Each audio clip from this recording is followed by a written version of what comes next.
We're not exactly sure, but we think this might be the original submission from the artist Nisa McMain, who created the first Betty Crocker portrait in 1936.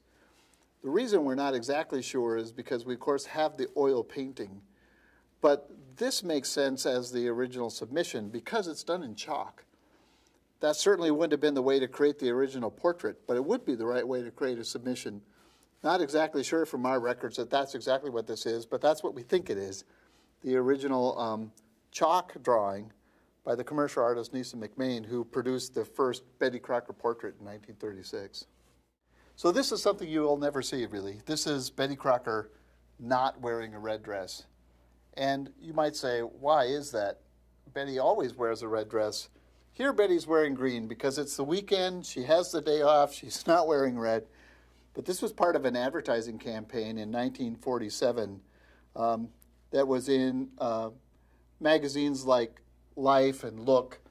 And it was Betty having time with her family and sharing the things that she does on her weekends.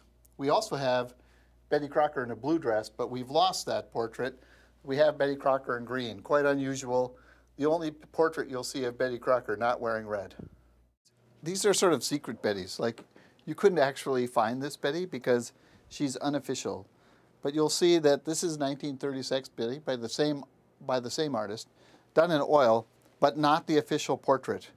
Betty looking maybe more reflective, but frankly, she looks much prettier in this photo as well. And she's kind of wearing fuchsia. And then this is a 1965 Betty.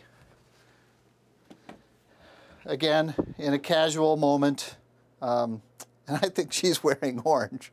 So all of these are unofficial Bettys that we don't really put out into the public because they clearly are enjoying the weekend.